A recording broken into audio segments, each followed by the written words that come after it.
இது மகிமை நேரம். கிறிஸ்துவுக்குள் மிகவும் பிரியமான மகிமை தொலைக்காட்சி நேயர்களே, இந்த மகிமை நேரம் நிகழ்ச்சியின் மூலமாக மறுபடியுமாக உங்களை சந்திப்பதில் மிக்க மகிழ்ச்சி அடைகிறேன். ஆண்டவர் பாராட்டுகிற அந்த நல்ல கிருபைகளை நினைத்து ஒவ்வொரு நாளும் தேவனை நான் ஸ்தோத்திரிக்கிறேன். இந்த வாரத்திலும் கூட பிலேமோன் நிருபத்திலிருந்து ஒனேசிமுவை குறித்து நாம் தியானித்து கொண்டு வருகிறோம். ஒனேசிமு முதலாவதாக பிரயோஜனமற்ற ஒனேசிமு பிரயோஜனம் உள்ளவனாய் மாற்றப்பட்டார். நாமும் கூட மற்றவர்களுக்கு பிரயோஜனம் உள்ளவர்களாய், ஆண்டவருக்கு பிரயோஜனம் உள்ளவர்களாய் இருக்க வேண்டும் என்று சொல்லி தியானித்தோம். இரண்டாவது, ஒரு பவுலுடைய உள்ளத்தை போன்று ஒனேசிமுடைய உள்ளம் மாற்றப்பட்டது என்று சொல்லி தியானித்தோம். நம்முடைய சிந்தையும் நம்முடைய உள்ளமும் ஆண்டவராகிய இயேசு கிறிஸ்துவை போல மாற்றப்பட வேண்டும் என்று சொல்லி நாம் தியானித்தோம். இன்றைக்கு மூணாவதாக இந்த ஒனேசிமுடைய வாழ்க்கையிலிருந்து நாம் தியானிக்க போகிறது என்ன? 15வது வசனம், பிலேமோனுக்கு எழுதின நிருபம் 15வது வசனம் 16வது வசனம் இப்படியாக சொல்கிறது: அவன் என்றைக்கும் உம்முடையவனாய் இருக்கும்படிக்கும் இனிமேல் அவன் அடிமை ஆனவனாக அல்ல, அடிமையானவனுக்கு மேலாகவும் பிரியமுள்ள சகோதரனாகவும் இருக்கும்படிக்கும் கொஞ்ச காலம் உம்மை விட்டு பிரிந்து போனானாக்கும். எனக்கும் அவன் பிரியமான சகோதரனானால் உமக்கு சரீரத்தின்படியையும் கிறிஸ்துவுக்குள்ளும் எவ்வளவு பிரியமுள்ளவனாய் இருக்க வேண்டும். இந்த ஒனேசிமு பிரியமான சகோதரனாய் மாற்றப்படுகிறான். அடிமையான ஒனேசிமு, பிரிந்து போன ஒனேசிமு இப்போது பவுலுக்கும் பிலேமோனுக்கும் பிரியமான சகோதரனாய் மாற்றப்படுவதாக வேத வசனம் நமக்கு கற்றுக் கொடுக்கிறது. பிரியமான சகோதரனாய் மாற்றப்பட்ட ஒனேசிமு. பிரியமான சகோதரன் என்றால் என்ன? மற்றவர் எல்லாரிடத்திலும் ஐக்கியமான ஒரு உறவு கொண்டிருக்கிறதான ஒனேசிமு. ஒனேசிமுடைய வாழ்க்கையை நாம் பார்க்கும்போது அவன் அடிமையாய் இருந்தபோது சுயாதீனனானான், மறுபடியும் சுயாதீனனான போது அடிமையானான்.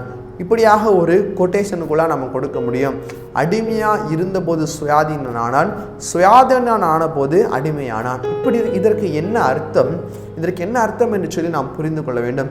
முதலாவதாக ஒனேசிமு பிலேமோனுக்கு அடிமையாக இருந்தான். பிலேமோனுடைய வீட்டிலே அடிமையாக வேலை செய்து வந்தான். அடிமை என்று சொன்னால் நாம் யோசிப்பது போன்றல்ல. அவர்கள் எல்லாரும் உயிருள்ள ரோபோட்டுகளைப் போல அந்த காலத்திலே நடத்தப்பட்டார்கள். அவர்களுக்கு சுயமாய் சிந்திப்பதற்கு எந்த விதமான ஒரு வழிகாட்டுதலும் கிடையாது. அவர்களுக்கு சுயமாய் சிந்திப்பதற்கு உரிமை கிடையாது. அவர்கள் எங்கு செல்லவும் உரிமை கிடையாது. அந்த எஜமான் என்ன சொல்கிறாரோ அதை அவர்கள் செய்ய வேண்டும். இப்படிதான் அடிமையின் வாழ்க்கை இருந்தது. அப்போ இந்த ஒனேசிமு முதலாவதாக பிலேமோனுக்கு அடிமையாக காணப்பட்டான். ஆனால் இந்த அடிமைத்தனத்தின் வாழ்வில் இருந்து தன்னை விடுவித்துக் கொள்வதற்காக பிலேமோனுடைய வீட்டிலிருந்து அவன் ஓடி சென்று சுயாதீனனாய் மாற்றப்படுகிறான். இப்ப சுயாதீனனாய் இருக்கிற இந்த ஒனேசிமு மறுபடியும் சிறையிலே பவுலோடு கூட ஒன்றாக இணைக்கப்பட்டு ஆண்டவருடைய அன்பினால் இணைக்கப்பட்டு ஆண்டவருடைய அன்பினால் ஈர்க்கப்பட்டு ஆண்டவரை பற்றி அதிகமாய் அறிந்து கொண்டு ஆண்டவருடைய வாழ்க்கையை தன்னை அர்ப்பணித்து ஆண்டவருக்கு அடிமையாய் மாற்றப்படுகிறான். பிலேமோனுக்கு அடிமையாய் இருந்த அந்த ஒனேசிமு சுவாதீனனாய் மாற்றப்பட்டு சுவாதீனனாய் இருக்கிற அந்த ஒனேசிமு நான் எனக்கானவன் அல்ல, நான் ஆண்டவருக்குரியவன் என்று சொல்லி தன்னை அர்ப்பணித்து ஆண்டவருக்கு அடிமையாய் மாற்றப்படுகிறான். இதிலிருந்து நாம் என்ன கற்றுக்கொள்கிறோம்? முதலாவது அடிமைத்தனம் அவனுக்கு எந்த விதமான உரிமையும் கொடுக்கவில்லை. ஆனால் இரண்டாவது, அவன் ஆண்டவருக்கு அடிமையாக இருக்கும்போது அவன் இழந்து போன அனைத்து ஆசீர்வாதங்களையும் அவன் பெறுகிறான். எப்படிப்பட்டதான ஆசீர்வாதம்? யாருக்கு அவன் அடிமையாக இருந்தானோ அவனுக்கே அவன் சகோதரனாய் மாற்றப்படுகிறதான ஒரு ஆலோசனையை, ஒரு ஆசீர்வாதத்தை ஆண்டவர் அவனுக்கு கொடுக்கிறதை நாம் பார்க்கிறோம். அவனுடைய வாழ்க்கையில ஒருபடி மேலே இருக்கிறான். அவன் யாருக்கு அடிமையாக இருந்தான்? பிரியமானவர்களே, இன்னைக்கு ஒருவேளை மனுஷருக்கு நம்ம அடிமையாக இருக்கலாம், ஆனால் ஆண்டவரை விட்டு நம்ம தூரமாக இருக்கலாம். கர்த்தர் அதை நம்மிடத்தில் எதிர்பார்க்கவில்லை.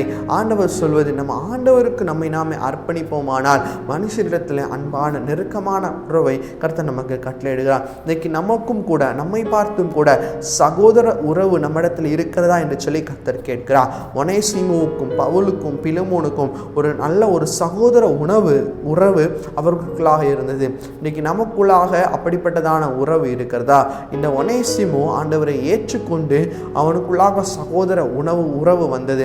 யோசித்து பாருங்கள், ஒருவேளை நம்முடைய வாழ்க்கையில் நாம் ஒனேசிமா இருப்போமானால் மறுபடியுமாக பவுல் பிலேமோனிடத்தில் போக சொல்லும்போது நாம் போயிருப்போமா? சிந்தித்து பாருங்கள். ஆனால் இந்த ஒனேசிமுவோ எந்த விதமான மறுப்பும் சொல்லாமல் மறுபடியுமாக அந்த எஜமான இடத்திற்கு கடந்து செல்கிறார். அவருக்கு இப்படியாக எண்ணமெல்லாம் இருந்திருக்கு, அவர் என்னை கொண்டு விடுவார் என்று சொல்லி எண்ணமெல்லாம் இருந்திருக்கும். ஆனால் அந்த ஒனேசிமு துணிவாக கடந்து போவதற்கான நோக்கம் என்ன? பவுல் ஒனேசிமுடைய மேல் வைத்த அந்த உறவு, அந்த நம்பிக்கை, ஒரு சகோதரன், 2 பேருக்கு இடையில இருந்ததான ஒரு சகோதர உறவு, ஒரு தகப்பன் மகன் போன்ற உறவை தாண்டி சகோதர உறவுக்குள்ளாக 2 பேர் அவ்வளவு ஐக்கியமாய் அவ்வளவு அந்யோன்யமாய் இருந்ததால் மாத்திரம்தான் அவர் சொன்ன வார்த்தைக்கு மறு வார்த்தை பேசாமல் ஒனேசிமு கடந்து போகிறான். தான் கூட சகோதரனிடத்தில் அன்பு, தான் வேதவசனம் நமக்கு இப்படியாக சொல்லுகிறது, தான் கண்ட சகோதரனிடத்தில் அன்பு கூறாதவன் தான் காணாத தேவனிடத்தில் எப்படி அன்பு கூற முடியும்? இன்னைக்கு நம்முடைய வாழ்க்கையை சற்று யோசித்து பார்ப்போம். நம்முடைய சகோதர சகோதரிகளிடத்தில் நமக்கு உறவு எப்படியாக இருக்கிறது? அவர்களிடத்தில் நாம் அன்பு கூறுகிறோமா, இல்லை அவர்களிடத்தில் ஒரு பிளவு காணப்படுகிறதா? யோசித்து பாருங்கள்.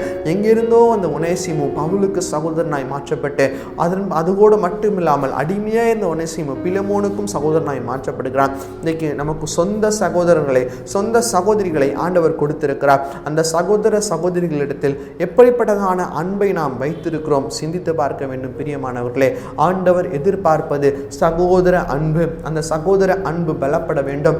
133வது சங்கீதத்திலும் கூட நாம் வாசிக்கிறோம், இதோ சகோதரர் ஒருமித்து வாசம் பண்ணுவது எத்தனை நன்மையும் எத்தனை இன்பமும் ஆனது. இன்னைக்கு ஒருவேளை நம்முடைய சகோதரர்களிடத்துல ஏதாவது ஒரு மன கஷ்டம், ஏதாவது ஒரு மனக்கவலை நமக்கு இருக்குமானால் அதை நாம் ஏற்றுக்கொள்ள வேண்டும். அவர்களிடத்துல போய் ஒப்புரவாக வேண்டும். ஒருவேளை நீங்கள் இப்படி யோசிக்கலாம், நான் எப்படி போய் ஒப்புரவாகுது, நான் எப்படி கேட்குறது, நீங்கள் சொல்கிறதெல்லாம் சரிதான், ஆனால் உலக நடைமுறைக்கு அது சாத்தியமா என்று சொல்லி நம்ம யோசித்து கொண்டிருக்கலாம். பிரியமானவர்களே, வேதாகமத்தில் 2 பேர் ஒப்புரவாகும்படியாக மறுபடியுமாக தன்னுடைய எஜமானிடத்தில் அனுப்பப்பட்டதை நாம் பார்க்கிறோம். அதில் ஒரு ஆள் இந்த ஒனேசிமு. இந்த ஒனேசிமுவை பவுல் அனுப்புகிறார். அவர் சொன்னதுபடி பவுல் போகிறார்.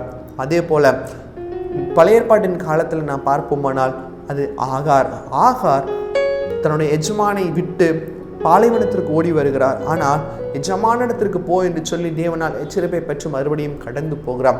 இந்த 2 பேரும் தன்னுடைய எஜமானுக்கு திரும்ப அனுப்பப்படுகிறார்கள். அவர்கள் போய் ஒப்புரவாகிறார்கள். 2 பேருடைய வாழ்க்கையும் ஆசீர்வதிக்கப்பட்டது. ஒருவேளை நாம் கேட்கிறதான இந்த காரியம் நமக்கு கஷ்டமாக இருக்கலாம். ஆனால் அது நடைமுறை நாம் படுத்தும் போது, அதை நாம் செய்யும் போது அந்த காரியங்கள் நிச்சயமாக நம்முடைய வாழ்க்கையில் ஆசீர்வாதத்தை கொண்டு வரும். நம்முடைய வாழ்க்கையில் இந்த 2 சம்பவங்களை எப்போதும் மறந்து விடாதீர்கள். ஒருவேளை நம்முடைய திட்டம் வேறாக இருக்கலாம். நீங்கள் இப்படிப்பட்டதான வார்த்தைக்குள்ளே கூட நம்ம பேசியிருப்போம், எனக்கு அவங்களுக்கு எந்த விதமான சந்தை, எந்த விதமான உறவும் இல்லை, எனக்கு அவங்களுக்கு எந்த விதமான தொடர்பு இல்லை, நான் யாரோ அவங்க யாரோ, இப்படியெல்லாம் நம்ம வார்த்தையை விட்டுருப்போம். இப்போ மறுபடியும் நான் எப்படி போய் ஒப்புரவாகிறது என்று சொல்லி நம்ம யோசிப்போம். உங்களுடைய திட்டம் வேறு, ஆண்டவருடைய திட்டம் வேறு. ஆண்டவருடைய திட்டத்திற்கு உங்களை ஒப்பு கொடுங்க. ஆண்டவருடைய சத்தத்திற்கு கீழ்ப்படியுங்க. சகோதரரிடத்தில் போய் ஒப்புரவாகுங்க.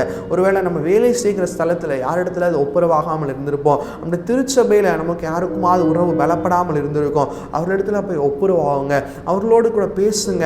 அவர்களிடத்துல போய் ஆண்டவர் உங்களிடத்துல பேச சொன்னார் என்று சொல்லி ஒப்புரவாகுங்க. அப்படிப்பட்டதான ஒப்புரவாகுதலின் ஊழியத்தை, சகோதர சகோதரிகளாய் வாழ்கிறதான ஒரு காரியத்தை கர்த்தர் நம்மிடத்தில் எதிர்பார்க்கிறார். அதற்கு நாமே அர்ப்பணிப்போம். இன்னைக்கு நிச்சயமாய் கர்த்தர் உங்களிடத்தில் பேசியிருப்பார். இந்த வார்த்தையை கேட்கிறவர்களாய் மாத்திரமிராமல் இதன்படி செய்து எந்தெந்த விஷயத்தில் நம்ம ஒப்புரவாக தவறி போகிறோமோ அவர்களை மன்னித்து ஏற்றுக்கொண்டு ஒப்புரவாக கர்த்தர் நம்மை அழைக்கிறார். அந்த அழைப்புக்கு நம்ம செவி கொடுப்போம். ஆண்டவரை நோக்கி பார்த்து செபிப்போம். எங்களை நேசிக்கிறதான எங்களை இரக்கமிருந்த பரலோக பிதாவே, அப்பா உம்மை நோக்கி பார்க்க கத்தனை செய்த கிருபைக்காக நன்றி சுவாமி. உம்மை துதிக்கிறோம். ஆவியானவரே, அப்பா இந்த நாளில் நீர் எங்களோடு கூட பேசுகிற வார்த்தைக்காக உமக்கு நன்றி. ஆண்டவரே, சகோதரர்களாய் நாங்கள் வாழ வேண்டும் என்று சொல்லி எங்களோடு பேசுகிறேன். உமக்கு நன்றி ஆண்டவரே. யார் யாரிடத்துல ஆண்டவரே பகையின் உணர்வு எங்களுக்கு காணப்படுகிறதோ அது எல்லாவற்றையும் நீர் எடுத்து போட்டு சகோதரர்களாய் உண்மையாய் உத்தமமாய் உமக்கென்று நாங்கள் வாழ நீர் எங்களுக்கு கிருபை செய்ய. இந்த பவுல், ஒனேசிமு, பிலமோனை போல நாங்களும் கூட ஆண்டவரே சகோதரர்கள் அன்பில் பலப்பட்டிருக்க கிருபை செய்யுங்க. உமக்கே துதி கன மகிமை எடுக்கிறோம். மீட்பராம் இயேசு மூலம் ஜெபிக்கிறோம் எங்கள் நல்ல பிதாவே. ஆமென்.